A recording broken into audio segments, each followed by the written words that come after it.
Students, कैसे हैं सारे। आज चैप्टर नंबर 1 केमिस्ट्री का, class 10 CBSE and UP board also in English medium. This is a lecture number 3। Second में लिख दिया है वीडियो पार्ट 3, उसका पार्ट 3 चलता है। जैसे कि प्रीवियस क्लासेस में हम पढ़ चुके हैं डिस्प्लेसमेंट रिएक्शन, तो अब हमारी क्लास जो चलेगी वो डबल डिस्प्लेसमेंट रिएक्शंस पे बेस्ड चलेगी। यानी कि जो पॉइंट है हमारा वो अब नेक्स्ट पॉइंट है, कौन सा नंबर तक हो गया था देख लेना, उसी के बाद में नया पॉइंट डाल दें। Double displacement reaction, this is a very important. ठीक है, वेरी इंपॉर्टेंट है। क्यों है वेरी इंपॉर्टेंट? अक्सर एग्जाम में पूछी जा चुकी है, काफ़ी बार पूछी जा चुकी है डबल डिस्प्लेसमेंट रिएक्शन। ठीक है, तो इसको आपको बहुत अच्छे से तैयार करना है। तो डबल डिस्प्लेसमेंट रिएक्शंस में क्या होगा, तो हमने पढ़ रखा है कि रिएक्शंस में हमारे पास में रिएक्टेंट होंगे और प्रोडक्ट। तो रिएक्टेंट हमारे पास इस तरीके से होंगे इसके कि दो रिएक्टेंट होंगे इंडिविजुअल्स एटम्स के, यानी कि उनके अलग अलग एटम्स होंगे और अलग अलग एटम्स के जब दो रिएक्टेंट रिएक्ट करेंगे तो एक दूसरे के एटम्स को रिप्लेस कर देंगे। यानी कि कोई भी आयरन का कंपाउंड है, एक जिंक का कंपाउंड है, तो आयरन वाला जिंक वाले कंपाउंड को ले लेगा और जिंक वाला आयरन वाले कंपाउंड को ले लेगा। तो इस तरीके से अगर एक ही रिएक्शन में दो दो डिस्प्लेसमेंट होंगे, that is called double displacement reaction. तो लिखेंगे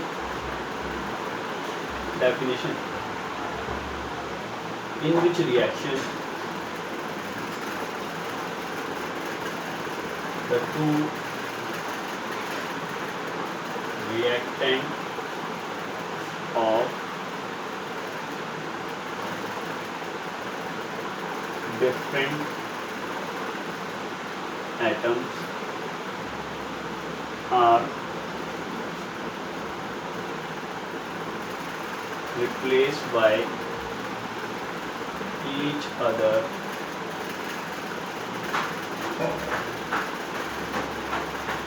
process is known as double displacement reaction। देखिएगा, जिस प्रोसेस के अंदर हमने बताया या किसी सीधे लिख दिया हमने रिएक्शंस में two reactant of the different atom, यानी कि दो रिएक्टेंट होंगे और डिफरेंट एटम होंगे, एक जैसे नहीं होंगे। ठीक है, तो वो जो आपस में रिएक्ट करेंगे तो रिप्लेस कर देंगे एक दूसरे के कंपाउंड में। ठीक है, this process is called known as a double displacement reaction. तो इसको हम डबल डिस्प्लेसमेंट रिएक्शंस के इसका एग्जाम्पल पढ़ लेते हैं। एग्जाम्पल में लिखेंगे कि सिल्वर नाइट्रेट AgNO3 का जो सॉल्यूशन है, एक्वस सॉल्यूशन यानी कि लिक्विड फॉर्म है, उसकी सोडियम ब्रोमाइड से रिएक्शन कराएं NaBr से, तो हमारे पास बनता है सिल्वर ब्रोमाइड का येलो प्रेसिपिटेट और सोडियम नाइट्रेट अलग हो जाता है, NaNO3 अलग है। कि ध्यान से देखो, Ag के कंपाउंड में Br लग गया, यानी कि सोडियम को रिप्लेस कर दिया गया। ठीक है, और NO3 जो कंपाउंड था वो था Ag का, तो वो Ag का कंपाउंड सोडियम के साथ आ गया। देखो, तो इस तरीके की जो रिएक्शंस होती हैं दैट इज डबल डिस्प्लेसमेंट। देख लें, इसके ऑर्गन ने इसको रिप्लेस किया और इसके कंपाउंड ने इसके कंपाउंड को रिप्लेस किया। तो इस तरीके से जो डिस्प्लेसमेंट हुआ रिएक्शन में वो that is double displacement reaction. देखिएगा, यहाँ पर जो है हम लिख लेते हैं इसको वर्ड्स में, तो हमने इक्वेशन लिख लिया, रिएक्शन लिखते हैं। when लिखते हैं direct, on adding silver nitrate solution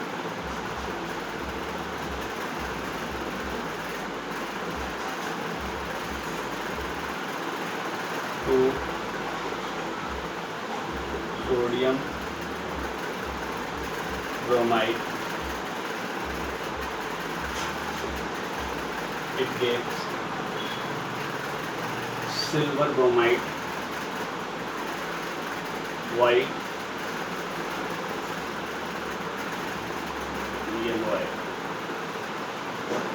yellow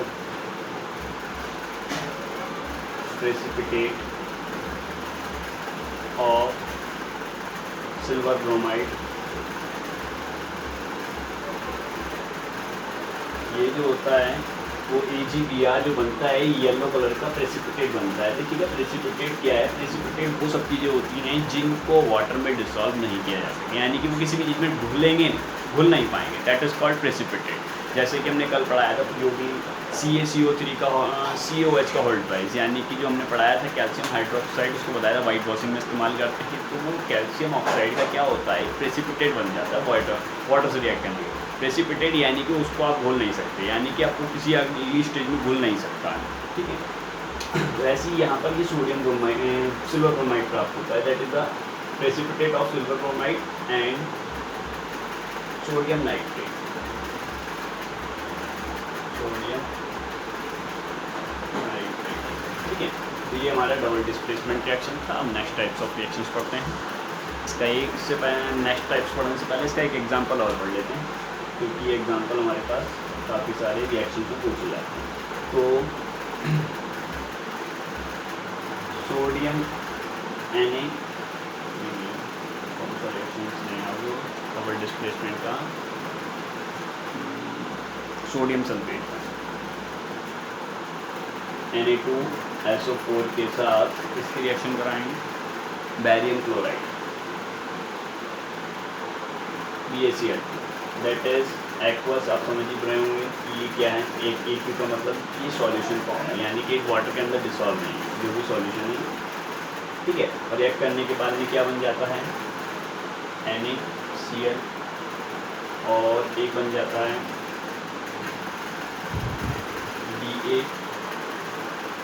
BaSO4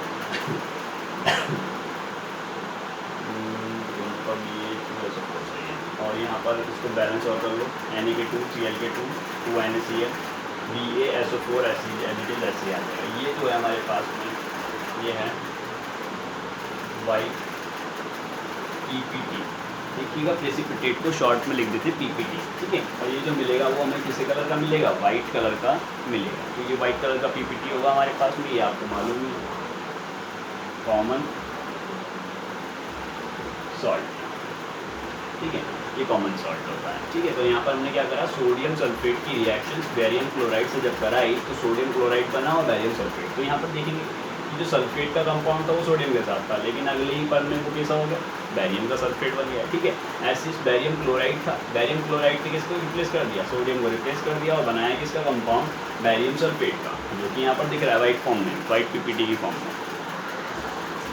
next type is oxidation. तो ऑक्सीडेशन क्या है, ऑक्सीडेशन की डेफिनेशन काफ़ी टाइप से आती है और वेरी इंपॉर्टेंट भी रहती है, इसीलिए क्योंकि ये डिफरेंट वे में पूछी जाती है। तो ये भी हमारे पास अभी इंपॉर्टेंट पॉइंट होना है, तो ये वेरी तो नहीं कहेंगे लेकिन इंपॉर्टेंट है ये ऑक्सीडेशन। ऑक्सीडेशन में क्या होता है, देखिएगा जैसा नाम है वैसे ही काम है इसका। जैसे कि ऑक्सीडेशन की अगर हम बात करते हैं तो ऑक्सीडेशन में होता क्या है कि कोई भी सब्सटेंस रिएक्शंस के अंदर ऑक्सीजन को गेन कर लेता है, यानी कि सब्सटेंस में पहले ऑक्सीजन कम था और बाद में ऑक्सीजन बढ़ जाएगा, तो हम बोल देंगे दैट इज़ द ऑक्सीडेशन, ठीक है। लेकिन इसकी दूसरी डेफिनेशन भी हो, in which process the substance loses the hydrogen, ठीक है, यानी कि कोई भी सब्सटेंस जिस प्रोसेस के अंदर हाइड्रोजन एटम को लॉस कर देगा दैट इज़ कॉल्ड क्या, ऑक्सीडेशन हुआ है। यानी कि ऑक्सीजन गेन करता है तब भी ऑक्सीडेशन, हाइड्रोजन लॉस करता है तब भी oxidation.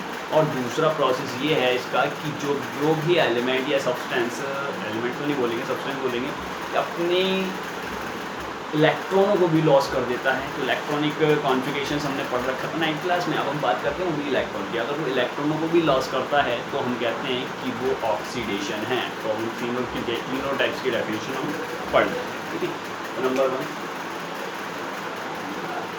The process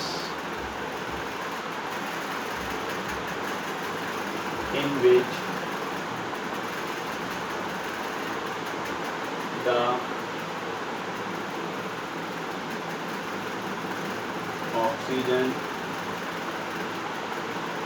gain in the substance is called oxidation, ठीक है। और the process in which the hydrogen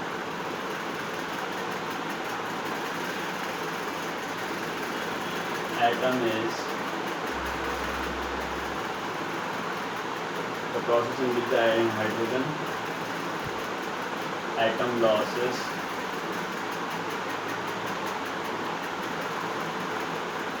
from the substance is known as oxidation यानी हेडिंग। और दूसरा definition, the process in which the electron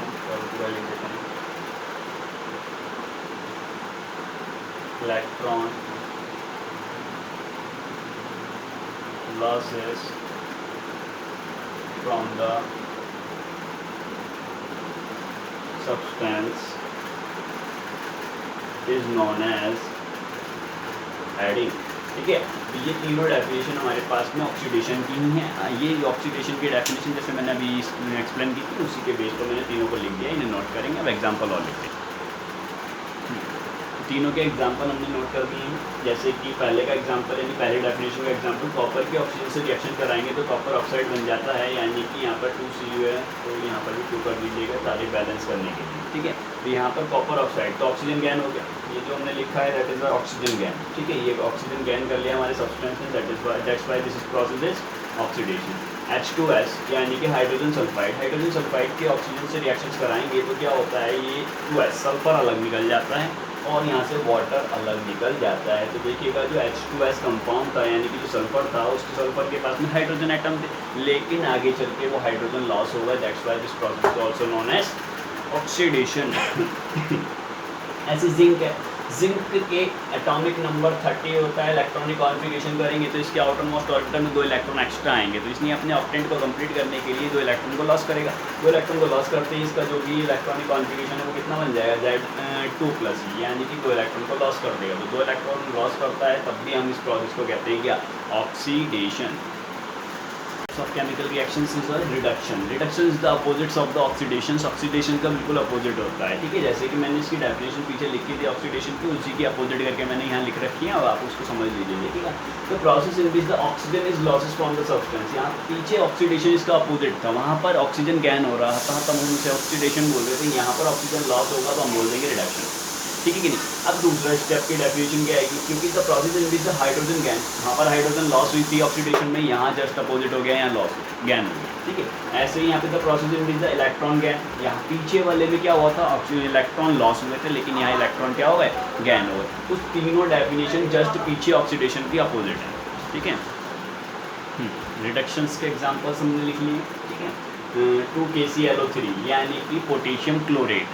potassium chlorate को अगर हम heat करते हैं तो पोटेशियम क्लोराइड बनता है और ऑक्सीजन गैस इसमें से इवॉल्व हो जाती है। ठीक है, ऐसे ही दूसरा यानी कि इसमें देखिएगा KClO3, यहाँ इस कंपाउंड के अंदर आपके पास में ऑक्सीजन था, लेकिन जैसे हीट किया ऑक्सीजन का था, ऑक्सीजन अलग हो गया, इसलिए ऑक्सीजन की कमी हुई। That's why this process is non reduction.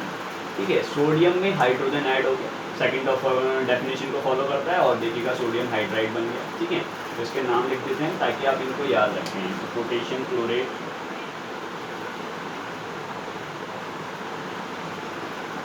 Chlorate AT है ये। ठीक है, और ये potassium chloride,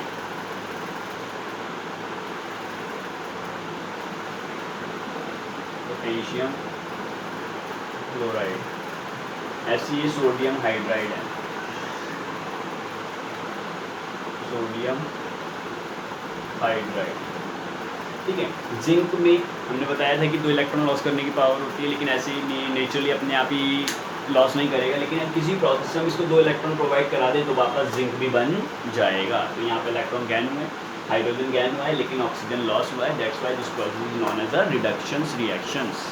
next types of reactions में हम बात करते हैं रिडॉक्स रिएक्शन। तो ये रिडॉक्स रिएक्शंस क्या है, देखिए ऑक्सीडेशन पढ़ लिया, रिडक्शन पढ़ लिया। अब रिडॉक्स रिएक्शन कुछ नहीं है, रिडक्शन का री और ऑक्सीडेशन का OX। ठीक है, तो रिडक्शन और ऑक्सीडेशन दोनों का कॉम्बिनेशन बनाता है रिडॉक्स रिएक्शन, यानी कि वो रिएक्शन जिनके अंदर ऑक्सीडेशन एंड रिडक्शन दोनों ही होगा, उस रिएक्शंस का नाम दे देंगे हम रिडॉक्स रिएक्शन। तो डेफिनेशन लिखते हैं इसकी, द रिएक्शन इन विच या फिर those reaction in which oxidation and reduction take place simultaneously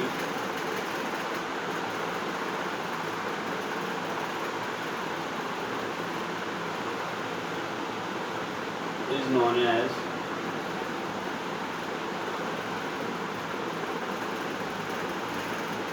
redox reaction. एक ही रिएक्शन के अंदर अगर ऑक्सीडेशन और रिडक्शन दोनों होता है तो उस रिएक्शंस को हम बोलते हैं ऑक्सीडेशन रिडॉक्स रिएक्शंस। तो अब इसका एग्जांपल पढ़ते हैं। एग्जांपल, कॉपर ऑक्साइड को हाइड्रोजन के रिप्रेजेंट में अगर हीट किया जाए तो बन जाता है Cu अलग और H2O यानी कि वाटर वेपर अलग हो जाती है। यहाँ पर हमने देखा कि कॉपर ऑक्साइड में कॉपर के साथ ऑक्सीजन था, तो यहाँ से यहाँ तक पहुँचने में ऑक्सीजन गैन हुआ है, लॉस हुआ है, तो ऑक्सीजन का लॉस हुआ है। ठीक है, यहाँ पर कॉपर का ऑक्साइड था लेकिन यहाँ से ऑक्सीजन खत्म हो गया, दैट इज अ ऑक्सीडेशन। अब देखिएगा हाइड्रोजन, और हाइड्रोजन के पास ऑक्सीजन नहीं था लेकिन इस ऑक्सीजन को इसने गैन किया है, that's why this is a reduction. तो फर्स्ट डेफिनेशन दोनों में अप्लाई हो गई, रिडक्शन की और ऑक्सीडेशन की, और एक ही रिएक्शन के अंदर दोनों हुए, that's why this is a redox reaction. तो कॉपर ऑक्साइड को अगर हाइड्रोजन के रिप्रेजेंट में गर्म हीट किया जाता है, दैट्स वाई कॉपर अलग हो जाता है और हाइड्रोजन वाटर की वेपर अलग हो जाती है। ठीक है, बाकी अभी थोड़ा सा रह गया चैप्टर, बाकी का कल तक ही पूरा चैप्टर कंप्लीट हो जाएगा और उसकी प्रॉब्लम्स को सॉल्व कर लेंगे उसके बाद में। Okay bye.